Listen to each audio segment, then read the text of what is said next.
Ladies and gentlemen, good day and welcome to AvenuesAI Limited Q3 FY26 earnings conference call hosted by Going Advisors. As a reminder, all participant lines will be in the listen-only mode, and there will be an opportunity for you to ask questions after the presentation concludes. Should you need assistance during this conference call, please signal an operator by pressing star then zero on your touchtone phone. Please note that this conference is being recorded. I now hand the conference over to Mr. Rajat Gupta from Going Advisors. Thank you, and over to Mr. Gupta. Yeah, thank you, Nirav. Good evening, everyone, and welcome to AvenuesAI Limited earnings call to discuss the Q3 FY26 results. We have on the call with us today Mr. Vishal Mehta, Chairman Managing Director, Mr. Vishwas Patel, Managing Director and Chief Executive Officer, and Mr. Sunil Bhagat, Chief Financial Officer. Also joining us on the call today is Mr. B. Ravi, who is advising AvenuesAI on corporate and financial strategy as an independent consultant. We must remind you that the discussion on today's call may include certain forward-looking statements and must be therefore viewed in conjunction with the risk that the company faces. I now request Mr. Vishal Mehta to take us through the company's business outlook and financial highlights, subsequent to which we'll open the floor for Q&A. Thank you, and over to you, sir. Thank you, Rajat. Good afternoon, everyone, and thank you for joining us. Today, I'd like to cover three important themes. First, our quarterly performance and how we think through growth and profitability. Second, I will explain the strategic structural evolution of AvenuesAI into an AI-native transaction infrastructure platform and why this shift materially expands our long-term growth opportunity. And third, I'd like to outline how our integrated ecosystem, which spans across Rediff 1, CC Avenue, and Phronetic AI, how they all work together as a compounding flywheel, and what investors should expect from us over the next 2 years. Let me begin. This quarter represents a genuine inflection point for the company, not just because of strong financial performance, but because the architecture that we have been building over the past several years is now operating at a unified, scalable system. We delivered one of our strongest quarters to date, with sustained growth in payment volumes, expanded profitability, and accelerating platform integration. But more importantly, the strategic pillars we committed to scale, regulatory depth, and AI integration, as well as our ecosystem design, are now converging into a visible competitive advantage. During the quarter, we completed our corporate rebranding to AvenuesAI Limited. This is not a cosmetic change, it's a structural evolution. We are no longer a payment gateway company. We are building an AI-native transaction infrastructure platform which is full stack, regulated, data-rich, and compounding. As you all know, artificial intelligence is no longer an overlay for any system.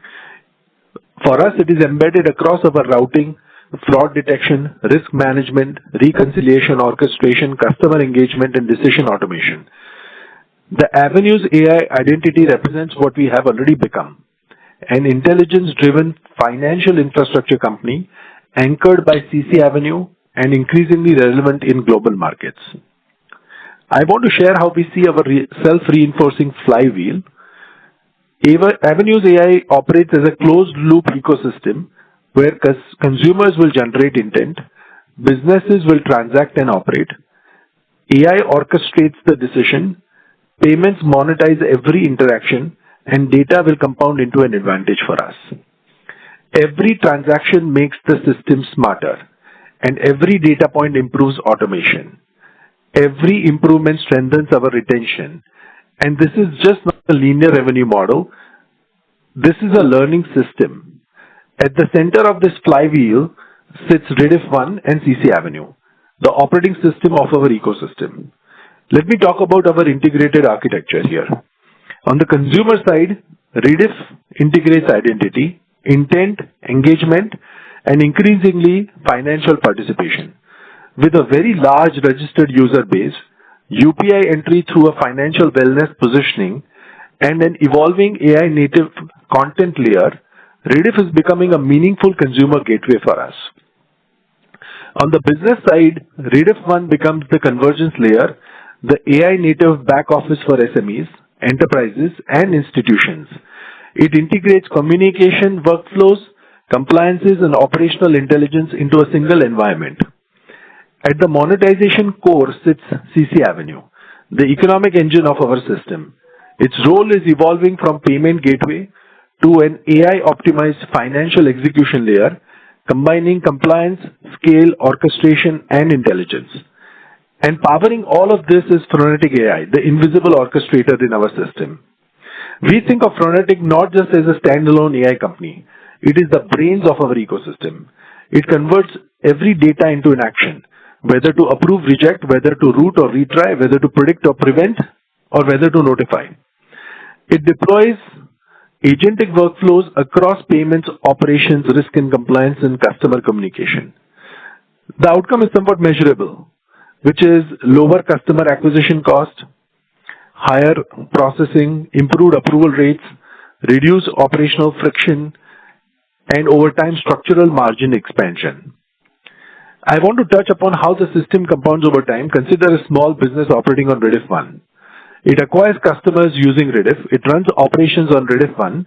It accepts payments via CC Avenue. It uses Phronetic agents to optimize pricing, reduce payment failures, and automate reconciliation. As that business grows, payment volumes increase. As volume increases, our data intelligence improves. And as intelligence improves, automation increases.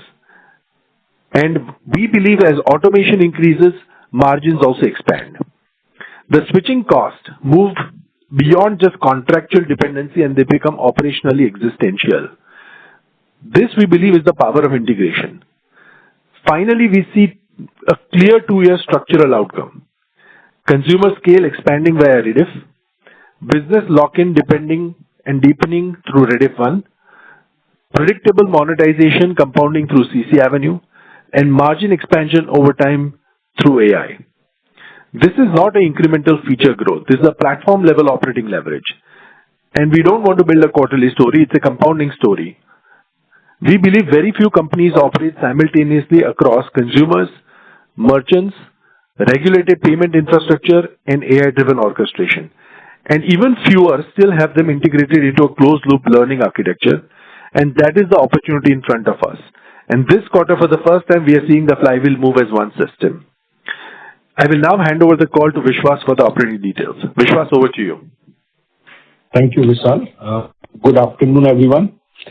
This quarter has been an execution-driven quarter for our payments and platform businesses. While the strategic direction has been clearly articulated earlier, the focus over the last few months has been on converting that strategy into operating scale, regulatory readiness, and monetizable infrastructure. Let me walk you through the key business developments. At the core, CC Avenue continues to scale steadily across merchant segments, supported by strong demand from large enterprises, utilities, telecom, travel, hospitality, etc. We are seeing higher share of credit card and large ticket transactions, increased participation from enterprise and institutional merchants, consistent onboarding across SMEs and cooperative banking networks. As discussed earlier, we are concisely prioritizing volume-led growth and absolute profitability over headline take rates. This approach is already delivering stronger cash flows and operating leverage, even in a competitive pricing environment. This quarter was particularly important from a regulatory capability perspective. We received our in-principle RBI license for issuing prepaid payment instruments, enabling us to launch wallet, stored value products, and prepaid solutions in the near future under the CC Avenue ecosystem. We secured the IFSCA approval at GIFT City, which will allow us to participate directly in cross-border payments, escrow services, and international merchant acquiring. We also received the RBI authorization for offline payment aggregation, extending our presence across physical merchants locations through POS-based networks. Importantly, most of these approvals are close to monetization and not long gestation initiatives. Our international payment business continues to gain traction. In the UAE and Saudi Arabia, the transaction volumes remain strong, supported by enterprise clients and platform integrations. In Oman, we are now working with multiple leading banks, expanding our role as a technology and payment infrastructure partner. GIFT City will provide us with a strategic base for US-denominated settlements and cross-border flows, which we expect to scale meaningfully over the coming quarters. We remain confident that the international markets will contribute a growing share of net payment revenue over the medium term. A key focus this quarter was operationalizing our AI-led payment architecture. With the launch of CC Avenue Commerce AI and PayCentral.ai, we are enabling autonomous transaction initiated by verified AI agents and compliance-ready auditable payment execution. This is not positioned as a consumer feature rollout, but as a foundational infrastructure for enterprises, platforms, and financial institutions that are preparing for AI-native workflows. We believe that the architecture will evolve gradually but has the potential to boost a structural revenue stream over time, alongside our traditional payment processing. On the consumer side, RediPay will continue to progress through regulatory and technical readiness. Our approach here is deliberately phased. UPI and wallet capabilities will coexist. Focus is on financial wellness, low-cost distribution, and brand-led engagement. We are avoiding high-burn acquisition strategies seen elsewhere in the ecosystem. The advantage we have in our existing user reach and integrated payment infrastructure, which allows us to scale responsibly. To summarize, this quarter reflects a strong execution in our core payment business, the completion of a broad, defensible regulatory stack, the measured progress in AI-driven commerce and consumer platforms, and a continued discipline around scale, profitability, and risk management. Our Bill Avenue platform continues to gain ground, particularly in semi-urban and rural markets. We processed millions of utilities, mobile recharges, and bill payment transactions this quarter, with agent-led adoption driving deeper financial inclusion. In parallel, ResAvenue is leveraging our AI-based tools to help hotels implement smart pricing and optimize occupancy rates. This quarter, our ResAvenue platform enabled hotel room bookings of 768,107 room nights at an average of 8,534 room nights a day, crossing over 6,050 million for our 3,500 plus hotel properties. This not only strengthens our position in the hospitality sector, but also demonstrates how AI is beginning to create tangible value across our merchant ecosystem. Early pilots in fraud detection, risk scoring, and dynamic pricing are demonstrating how AI can improve merchant efficiency, reduce costs, and unlock incremental revenues. We remain focused on building trusted, compliant, and intelligent payment infrastructure at scale, while selectively investing in platforms that extend our long-term growth runway. With this, now I invite our CFO, Mr. Sunil Bhagat, to take you through the financial performance for this quarter. Over to you, Sunil Bhai. Thank you, Vishwas sir. Good afternoon to everyone on the call. This quarter reflects consistent execution across our core payments business, supported by improving scale, stable operating costs, and continued discipline on capital allocation. Our consolidated gross revenue for the quarter stood at 2,381 crore, a growth of 122% year-over-year, driven primarily by higher payment volumes, a stronger contribution from enterprise merchants, and continuous expansion across domestic and international markets. The consolidated net revenue stood at 149 crore, a growth of 6% year-over-year, reflecting steady monetization despite a competitive pricing environment and a higher mix of large ticket transactions. Our focus remains on absolute profitability and cash generation rather than headline take rate metrics. Adjusted EBITDA for the quarter came in at rupees 98 crore, an absolute growth of 25% year-over-year, reflecting improved operating leverages as volumes scaled up. The EBITDA as a percentage of net revenue also jumped from 56% to 66% on year-over-year basis. Our adjusted PAT stood at rupees 86 crore, a growth of 59% year-over-year, supported by cost control, stable credit cost, and higher contribution from value-added services. Our PAT margin has also jumped from 39% to 58%. Even as we continue to invest in technology, regulatory readiness, and platform development, our EBITDA and PAT margins remain healthy, demonstrating the resilience of our underlying business model.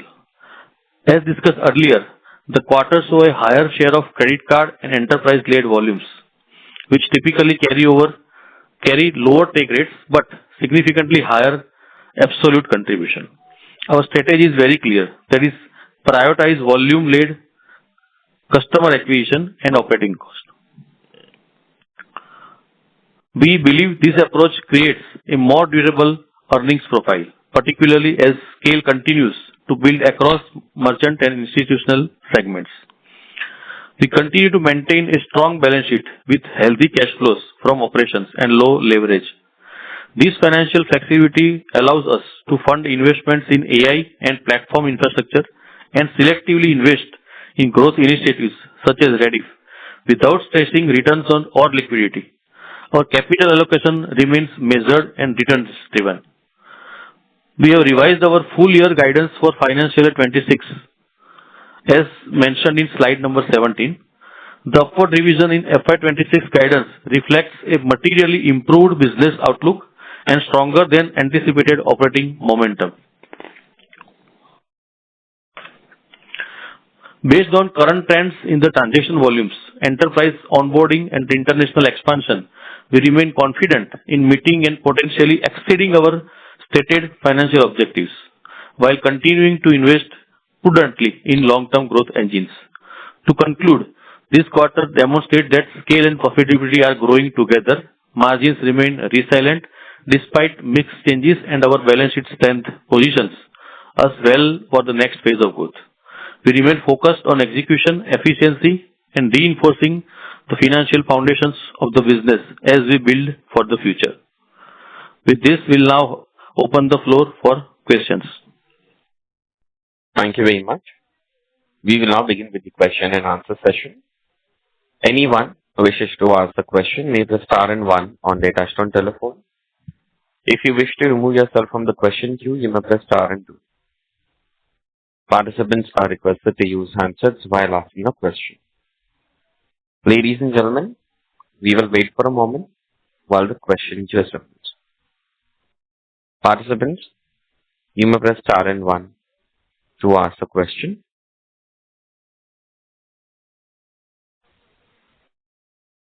First question is from the line of Mohit Jain from DR Choksey Finserv. Please go ahead. Hi team, thank you for taking my question. So my first question is on PayCentral's opportunity. So sir, I tried to size PayCentral's opportunity by looking at India's retail digital payment, which is somewhere around 900 lakh crore. But I tried to narrow it down to PG addressable segments like cards, UPI, net banking, B2B vendor, etc., which gives me an identifiable market of around 50 lakh crore. But within Infibeam's own 8 to 10 lakh crore TPV, I'm estimating 60% or 50% of it being automatable, and assuming just a 5% adoption rate, I'm getting a figure of like 30 to 40,000 crore in terms of market size for PayCentral TPV. So is this the right way to think about PayCentral's addressable market and adoption potential? Over to you, sir. Thanks. Basically, this is Vishal. I'll take this question. So you're right. India is the largest real-time payment market, and the next value layer is intelligence on top of the rail. So what traditional aggregator would do is somewhat route transactions, settle payments, and manage reconciliations. But this AI payment agent, which is PayCentral, it cuts across all different payment aggregators. So it integrates within the MCPs of all different payment aggregators and not just CCAvenue. So it auto routes transactions for success probability. It predicts the fraud, it disputes, it optimizes all the checkout flows, and it negotiates routing and settlement logic and automates all this merchant reconciliation and collections. So theoretically, the way to think about it is this payment is actually moving to a infrastructure decision layer. So in some ways, it becomes like an operating system for all money flows, and it's just not a pipe. Now, with that said, the way we think about it internally is that, through UPI alone, imagine the number of transactions that India processes, maybe 300 lakh crores, whatever that number is. And there's a lot more through other mechanism. And in some ways, that intelligence layer will command a few bits of that flow, which is enormous. So, theoretically, what we have seen is that the global pattern in this is, somewhere, this AI agents monetization, which is the pay central piece, is somewhat, that share of that BIPs that you would perhaps generate through this particular intelligence layers.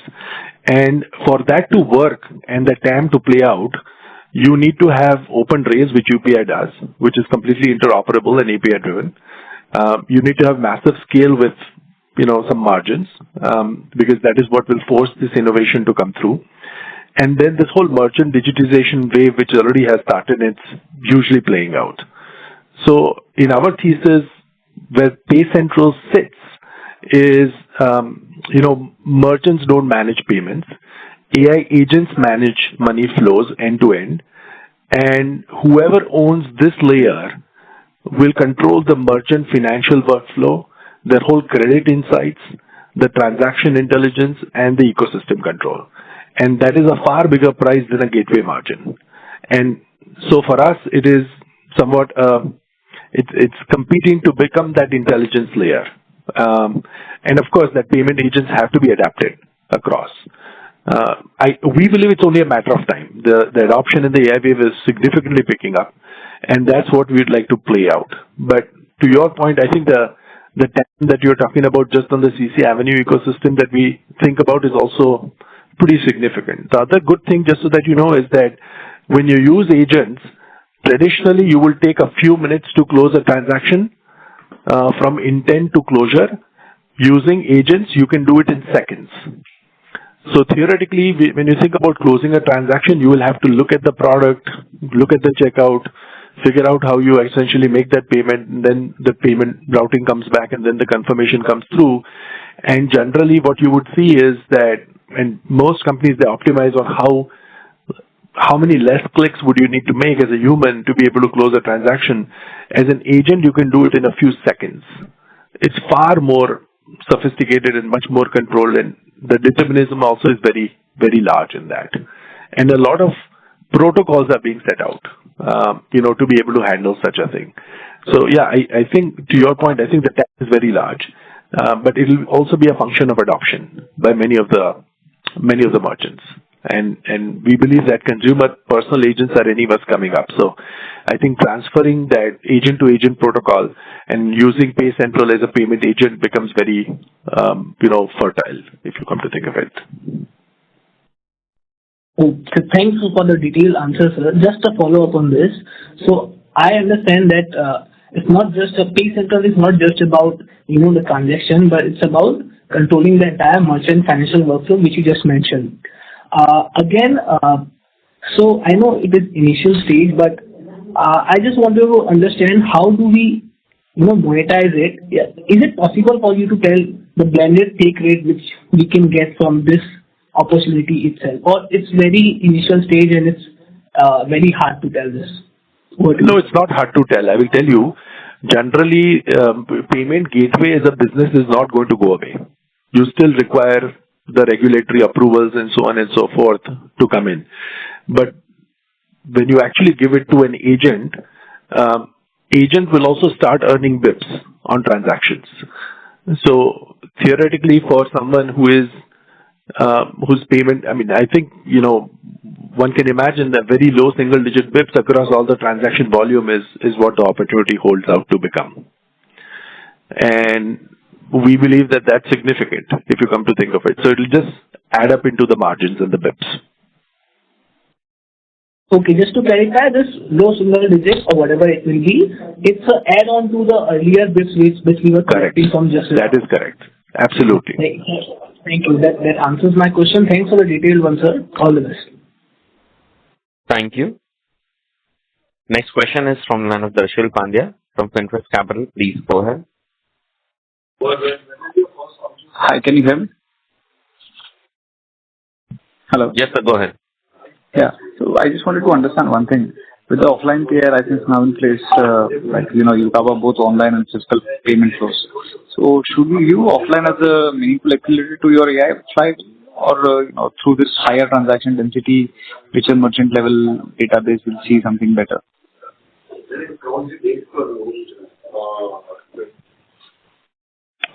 So the question is that is offline going to help your AI strategy? Can you kindly repeat the question? Yeah. So I think, we have the online PA license and now we also have the offline PA license. And I don't want to use the word, just a pipe, because theoretically offline payments is just a pipe that, most offline merchants still have that basic pipe of QR scan payment done. Less intelligence in pricing, routing, credit. Even if you come to think of it, all these collections and automations and cash flow optimization, all of that is somewhat, the missing layer. And so, where the agent comes in the offline payments is that rather than just the merchant receiving money, the agent can actually handle the context of the transaction, which means that it can decide what option to use as a payment routing. It can maximize the success rate, detect fraud, identify all the unusual transaction sizes, personalize the transaction by triggering certain workflows and somewhat automate collections as well. So we think that, if you come to think of it, India has more than 60 million plus small merchants. They're digital QR and, one can create a massive opportunity for a system that sits between the merchant and the payment rail. And you can learn from every offline transaction and improve the future decision automatically. That's the opportunity. So we think that if you come to think of this offline payment market, you can think of any influence transaction by the agent times the value which is unlocked is the opportunity somewhere. And that's far bigger than just the share of just the payment fees. So we think that, this whole AI payment agent in some ways turns every, offline payment transaction into a decision engine, effectively becoming somewhat a merchant financial operating system rather than just a pipe that moves money.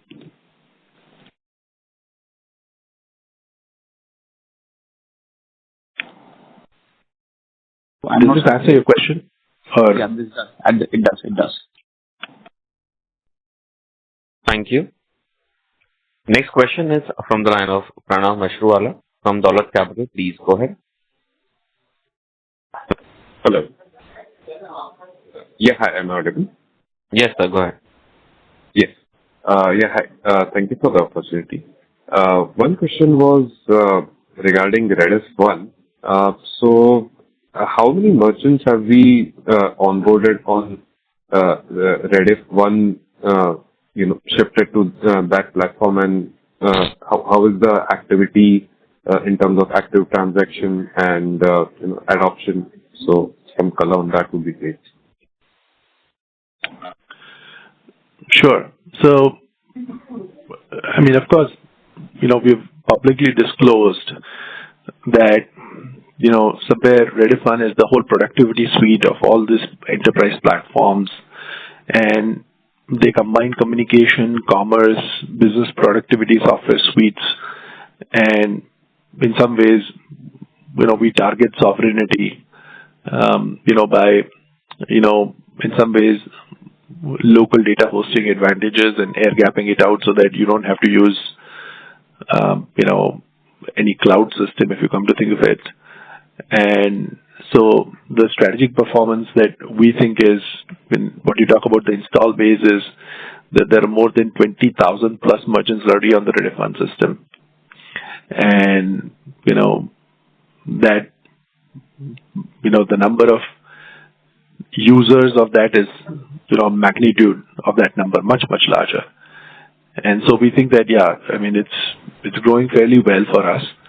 While we've not divulged the exact numbers, but the way to think of Rediff One's performance is not just as a standalone, it is essentially just a foundational identity and a productivity layer in our ecosystem. So the strength lies in activating all this existing enterprises and consumer base and deepening the engagement and enabling the entire ecosystem with payments and AI services. And so, for us, Rediff One is less about the short-term revenue and more about building the structural control layer that somewhat underpins our long-term monetization strategy, if that makes sense. Sure. So, of course, we have almost a 10 million plus merchant base, and I'm sure most of them are mid to small scale as well. So typically, how much, what is the typical timeline that you might be looking at in terms of onboarding more larger number of customers, and what kind of opportunity are you looking at in terms of onboarding more customers? We think a reasonable number to go after for the next 12 to 18 months is at least, high single-digit to double-digit percentage of our base. And that's how we look at the opportunity so far. So, we believe that given the touch points and given that they trust us with so many of their other transactions, I think, that's a fair estimate to go after. But yeah, it'd be cool to have 1 million merchants using Rediff One. That would be. Just a few bookkeeping, if I may. What led to this guidance upgrade? Is there some one-off revenue or something that we are expecting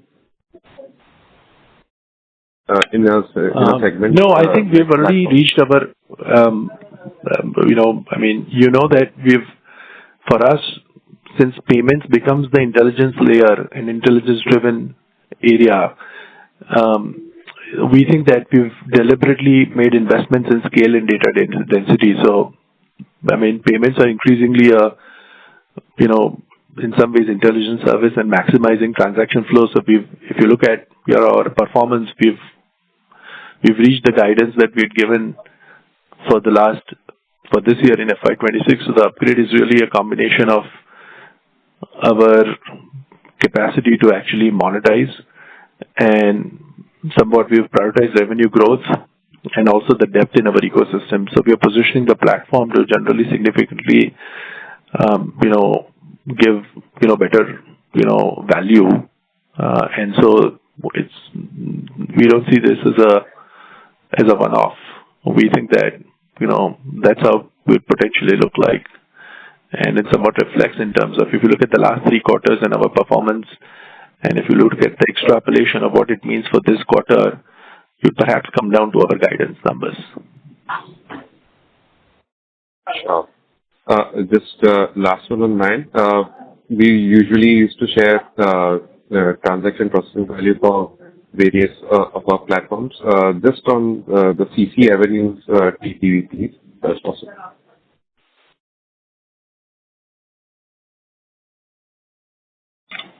Yeah, if you look at the slide number 15, you would see that, the value. Okay. Thank you. Thank you, sir. Thank you. Next question is from line of Dipesh Sancheti from Manya Finance. Please go ahead. Hi, am I audible? Yes, sir, go ahead. Okay. You mentioned AI reduced payment failures by 9% in Q3.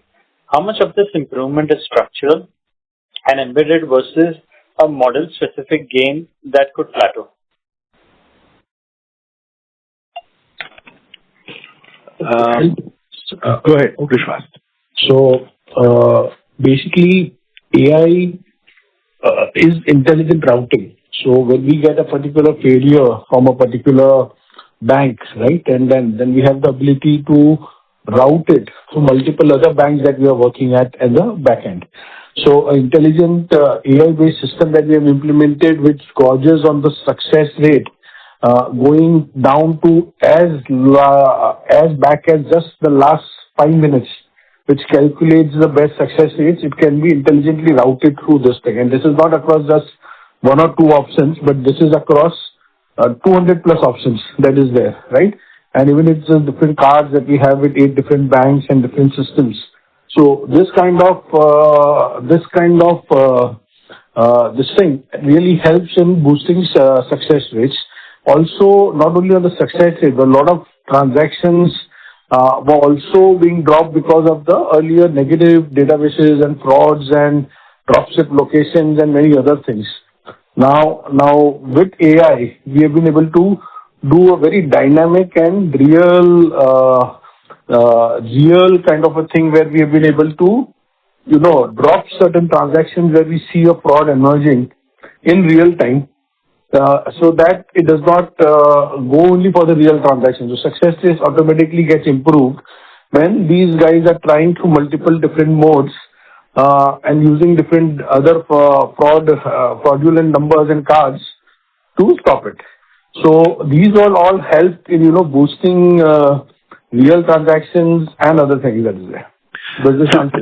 To answer your question, I'll tell you structurally, a lot of gains have already been accounted for in the system. For example, all this bank uptimes and all of that, that's already there. And I'm sure that it's improving by the day. So my expectation is that, a lot of what you would see going forward is, really this model gains that come through all this, the whole retry logics and the routings that Vishwas talked about and all this, how do you handle all this timeouts and, how do you essentially improve your, somewhat scoring algorithms. And so I think my expectation is that we haven't quantified. It's a good question. We haven't quantified that yet, because we always assume that structural gains are not going to be the largest contributing factor, given that India has some of the finest payment rails out there. So and those are also, whatever that structural gain would happen, they're somewhat slow to appear. But it's very hard to attribute. It's a good question. So, we won't be able to tell what is the direct EBITDA or a net take impact of this reduction? No, we can.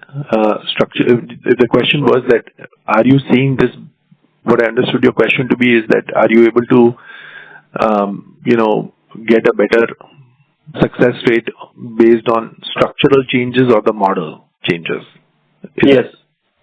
And what I was communicating was that yes, there is an improvement. We can compute the EBITDA, but to quantify how much of that success rate improvement is from structural changes versus model changes is not an exercise we have undertaken. Okay. So what I mean by that is that, did that come because we have a better bank uptime, or some enhancements that maybe the payment rails has gone through, or some latency issues in the network that have been identified and cleaned up, or whether it was a better authentication flow for the client. So those are somewhat more structural, but we think it's somewhat model driven. That's what I meant. Because what Vishwas said is right, which is we've configured our framework to include, with all the AI and optimizations that we've put in, that it's much smarter routing and retry logics and all this timeout handling and other capabilities that improve, and all the fraud scoring improvements that we've made that would have contributed to the largest portion of that improvement in success rate. That's what we've thought, attributed to that improvement. You state that switching costs become existential, not contractual. What percentage of revenue today comes from customers where payment, compliance, and workflows are all embedded inside Read of One? making switching operational infeasible?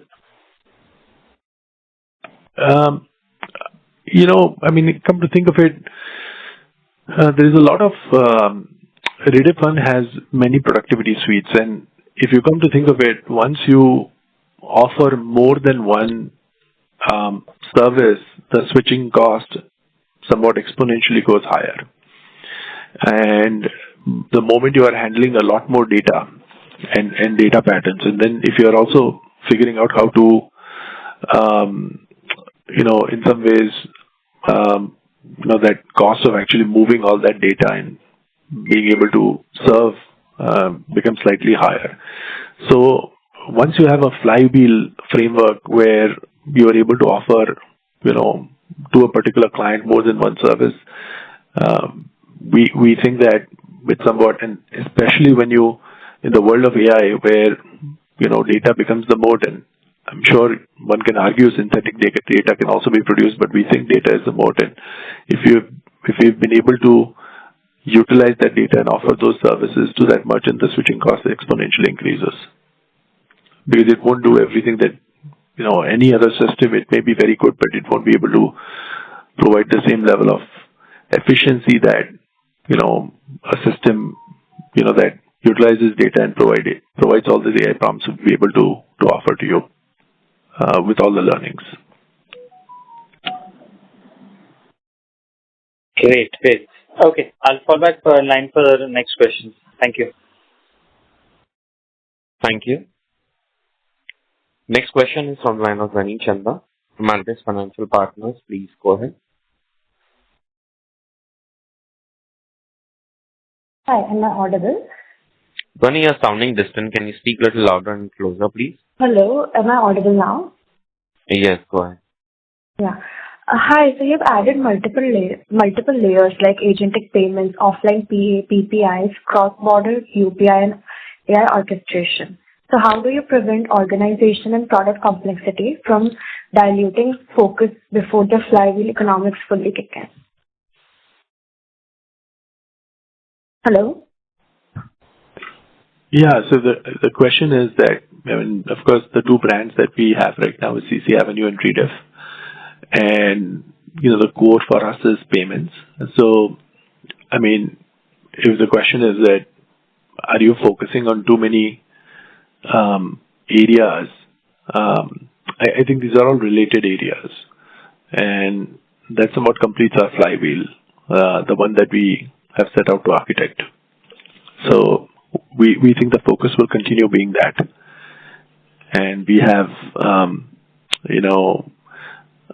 orchestration layer using a lot of AI frameworks that can somewhat compound that opportunity for us, we believe. But yeah, the things, these are nomenclatures, but at the core, it's, in some ways, productivity suites and payments. And that will always continue being our focus. Okay, so there are no set frameworks to prevent the complexity from diluting the focus? No, we think that all of these are somewhat naturally interweaved with each other. And, I think that in some ways it's convenience. Okay. So, the focus for us is actually to make the ecosystem flywheel work. And these are important components of that. All right. And my second question is, what internal guardrails exist on the ROI?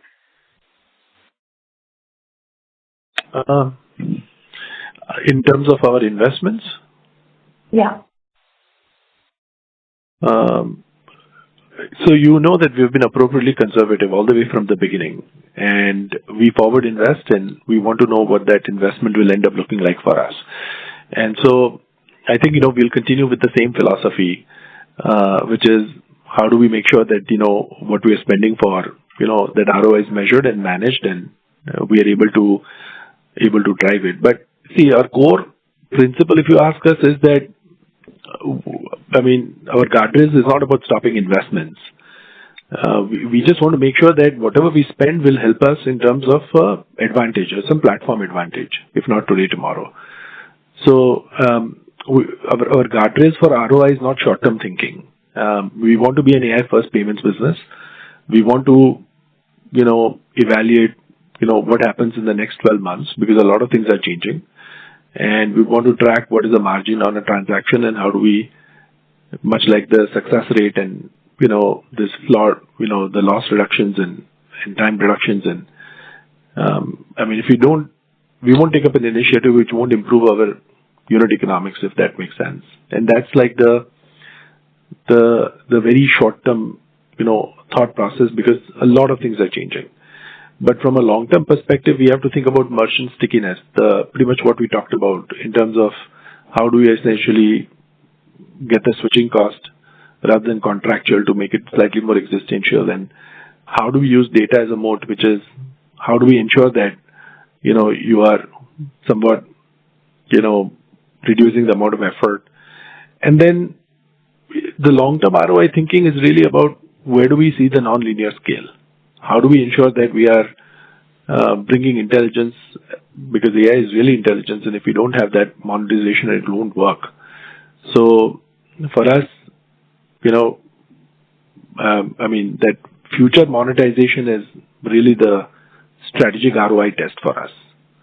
And, we want to make sure that the ecosystem pull should always increase for us, which means that every new feature, everything that we do should increase the dependency of the merchant or the customer or increase the engagement that they have with us. And that's been our philosophy of thinking through ROI. I hope this answers your question. Okay, thank you so much. Yeah. Thank you. Next question is from the line of Amish Kanani from Novais Investment Managers. Please go ahead. Hi, sir. Congrats on a good quarter on profitability terms. Sir, this quarter, we have seen quite a bit of interesting gross revenue growth versus a very muted net revenue growth, and the net take rate is kind of halved from 11 bits to 6 bits. And I understand you have been saying since last few quarters that they're chasing absolute profitability and not the NPR. But net revenue growth of 6%, interestingly, in this quarter has driven our EBITDA by 25% and profitability at 60%. So the question is one, sir, if I even simply difference the net revenue, it's grown by only 8 to 9 crores versus EBITDA growing at 20 crores. So one, if you can explain how this quarter has panned out in terms of operating leverage, and even our EBITDA is actually grown much more than the revenue and absolute terms. So if you can give us some sense of how is it that we could extract more profitability at EBITDA level more than even net revenue.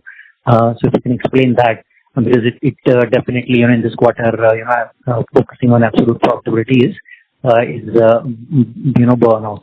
So what kind of expense management that we have done, or is there any one-off that was there last quarter which is not this quarter, stuff like that? If you can explain, that will be helpful. And in that context, sir, I pardon me for my knowledge of payment system not being foolproof. I wanted to understand if and when this UPI payment starts to become chargeable, does it help us, or it kind of affects us at a structural level? If you can give us some sense of UPI payment being not charged as of now. There are lots of noise. It will become chargeable at some stage, and some payment providers are saying you can't keep on subsidizing this infrastructure. So if you can give us some sense of our business model versus this change, if at all that happens, that will be really helpful. Thanks. Sure. So Vishwas, you want to take the UPI part, and then I'll tell Sunil and I'll talk about the net take rate and the EBITDA piece. Yeah. So look, if and when UPI becomes chargeable, it's going to be beneficial to all the players, including us. Right now, MDR is at 0 right now for UPI. Right, so the whole focus area is on all the other options that we have, other 199 options that we have to get the margins and to increase business on that one. But yes, of course, when the UPI becomes chargeable, so within our offline and online, both can contribute significant margins if and where if the MDR ever comes in. So I, as a chair at PCI also, have been working with the finance ministry and other things, and hopefully we're hopeful that some kind of MDR should come in, at least for large merchants, and as well as we are hoping that even the money that the finance ministry gives out every year to subvent all this UPI transaction also grows significantly. So that can be an additional one. Apart from that, Vishal, you. Sure. So, to your point, two things. One is net take rate has decreased, but you're saying that EBITDA as a percentage in the slide, it shows up to be a larger number as a percentage. So if I understand your question, why is that particular, that's the question. But net revenue is not growing as much, but EBITDA can grow much more. And that explains our, sure. Yeah. So the way to think about, so for us, see, listen, as far as the net take rate is concerned, in absolute terms, you're right. The net take rate has gone down. But that's a deliberate investment in scale and data density for us, because payments are increasingly a gateway to higher value financial intelligence service. That's the way we want to architect the company. And maximizing all these transaction flows today will strengthen what we look like in the long term monetization. And so by prioritizing revenue growth and some of the ecosystem depth in terms of usage, we think that positioning the platform to generate significantly higher lifetime value per merchant over time will be the right metrics for us to live with. And so, it's less a position of our competitiveness in the industry and our efficiency, and more about a strategic decision on getting to that scale and data density. Now, if you look at the EBITDA numbers, EBITDA is basically a percentage of net revenue. And so as net revenue is increased, from,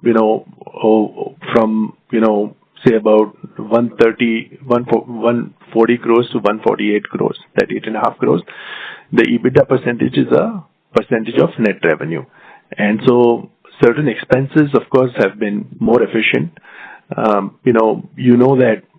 we have redeployed quite a bit in terms of how we want to scale and build out this company. It does not apply to us. It will apply for every company. There will be hiring freeze on many of the potential areas that can be automated using agents. A lot of manual tasks, reconciliations, onboarding, there will be, and we believe that there is a significant shift happening even today, because, the kind of workforce that you would require in a AI first framework is very different than what you would require in the past. And so you will see a significant change in terms of just the workforce mix. And while some of the large companies you've been hearing lately in the news that there is a change, we also have a significant opportunity to upgrade and change the kind of opportunity. So the position that we think about is that anything which is manual, which is task driven, where you just have to keep on doing the same thing over and over again, all those activities will be taken over by task agents, and we're deploying that across all our companies. Second is the orchestration piece, where you would want to, once that task has been defined and identified and you need to actually create workflows, there will be orchestration agents. I think that also is somewhat completely automated going forward. The real trick over here is this decision agents that will perhaps drive decisions, and you will see that over a period of time you will see many companies become super efficient and leaner.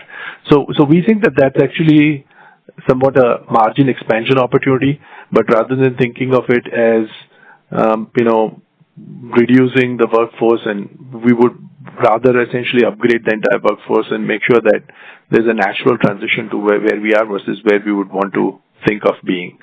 So you see some of that going on, in terms of the overall size and scale of the opportunity. But yeah, I think that, from a take rate perspective, since it's a percentage of the net revenue, that's why you see the percentages go in that direction, if that makes sense. Sure, sir. And sir, about upgrading guidance, sir, if we do a required run rate for fourth quarter from, the 9 month, and to take the midpoint of the revised guidance, Sir, fourth quarter, we're quite conservative here. So the question one, I understand it's seasonally the third quarter is the best one, but even if I take a midpoint of our guidance and rest, subtract the three quarters, then the run rate for even EBITDA and PAT is not even matching the second quarter, which is a normalized quarter. So the question is one, are we conservative here, and should we optimistically at least assume that we should be hopefully on the higher side of the guidance, or is there some seasonality which we have to keep in mind while we model our prediction? Thanks. Yeah, I think midpoint of that guidance range should, of course, be achievable in our opinion, and we have been appropriately conservative. We would like to, if we are doing, and if we find that we are doing, better and larger, which is reasonable to also assume we'll be investing more in branding, marketing, and some of the other activities. So it's reasonable to assume that we'll end up somewhere in the midpoint. Sure. Thanks, Arun. Yeah. Thank you. Next question is from the line of Kiran Mehta from Omkara Capital Private Limited. Please go ahead. Kiran, may I request you to unmute your line and proceed with your question, please? The line for the participant dropped. Ladies and gentlemen, due to time constraint, that will be the last question. I'll now hand the conference over to the management for closing comments. Thank you all for joining our third quarter earnings call, and we look forward to keeping in touch and looking forward to building out a terrific strategy and a moat going forward using a lot of AI frameworks. So we will keep in touch and keep you updated. Thank you. Thank you very much. On behalf of Go India Advisors, that concludes this conference. Thank you for joining us, and you may now disconnect your lines. Thank you. Thank you.